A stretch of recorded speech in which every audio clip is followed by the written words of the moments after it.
महोदय, जो यह बजट प्रस्तुत हुआ है वह देश का एक ऐसा नया चित्र उपस्थित करता है जो चित्र उन्माद का है, आशा का है, सफलता का है।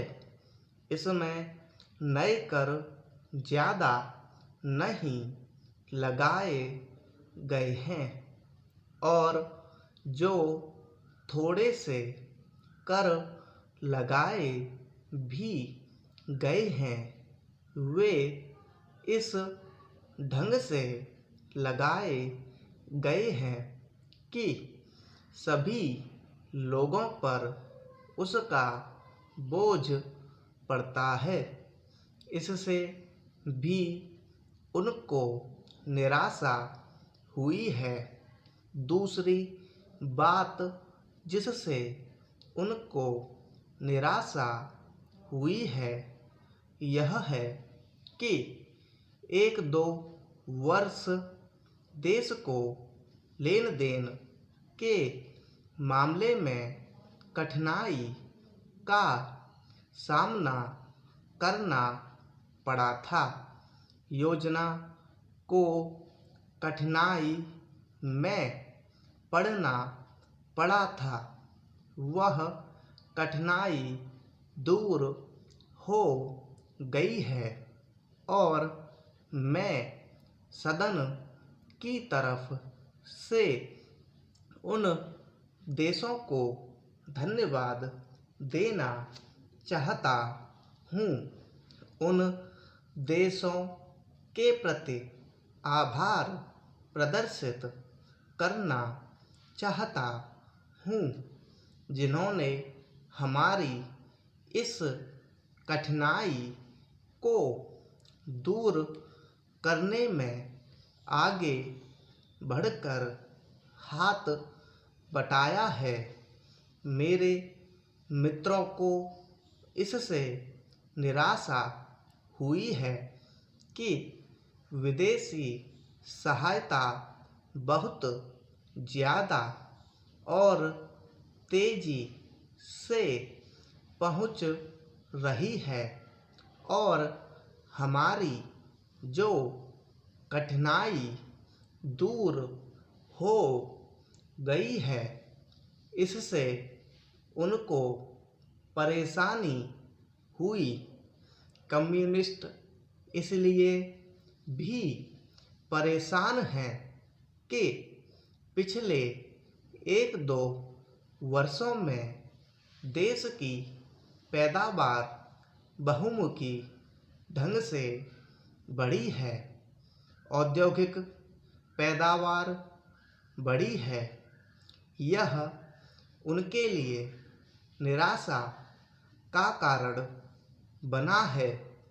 उनकी निराशा इसलिए भी बढ़ी है कि उनका मालिक, उनका मित्र हमारे देश की सीमा पर जब फौज लेकर खड़ा है और जब देश पर खतरा है तो क्यों देश की आर्थिक हालत, क्यों देश की वित्तीय हालत और दूसरी हालत इतनी अच्छी हुई है और क्यों इतनी अच्छी छवि उभरी है। लेकिन उनकी निराशा हमारी सबसे बड़ी आशा है। उनकी असफलता हमारी सबसे बड़ी सफलता है और मैं समझता हूँ कि उनके भाषण हमारे वित्त मंत्री महोदय के लिए सबसे बड़े बधाई के भाषण हैं।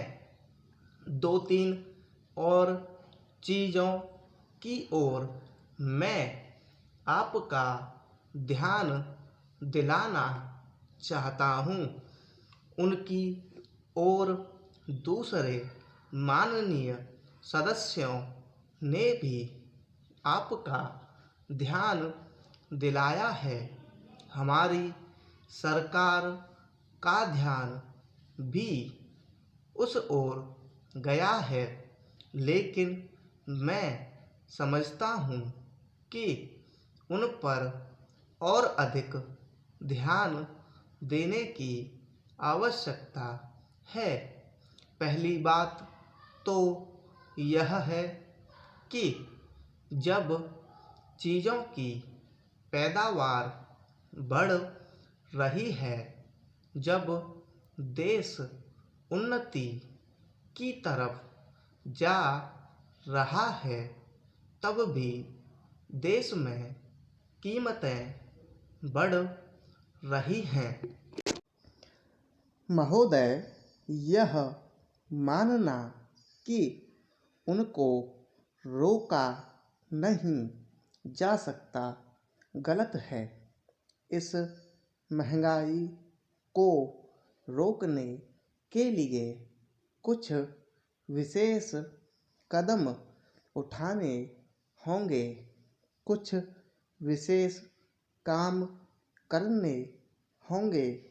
एक विशेष चीज़ जो इस बजट में आई है और जो घबराहट पैदा करने वाली है, यह है कि देश की पैदावार तो बढ़ रही है, देश का विकास तो हो रहा है, लेकिन इसके साथ ही साथ देश में बेकारी बढ़ रही है और ख़ास तौर पर पढ़े लिखे लोगों की बेकारी बढ़ रही है।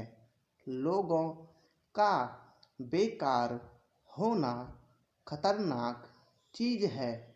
हमारी स्वतंत्रता के बाद शायद यह पहला अवसर है जब हमारी स्वतंत्रता के ऊपर एक आघात हुआ है और हम जिस प्रकार अपनी स्वतंत्रता की प्राप्ति के समय अपना सर्वस्व बलिदान करने के लिए तैयार थे, उसी प्रकार इस समय भी हमें तैयार होना होगा।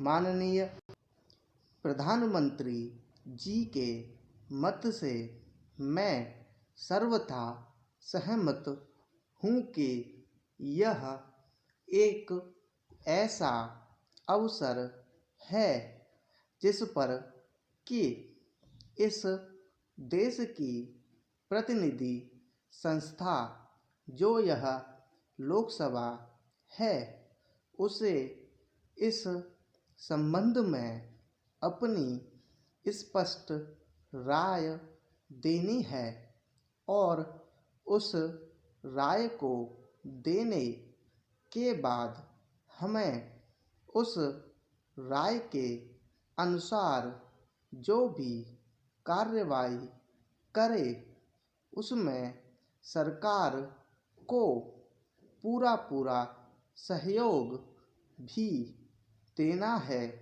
प्रजातंत्र में प्रजा के पूर्ण सहयोग के बिना काम नहीं चल सकता, चाहे वह कोई काम हो, छोटा काम हो या बड़ा काम हो।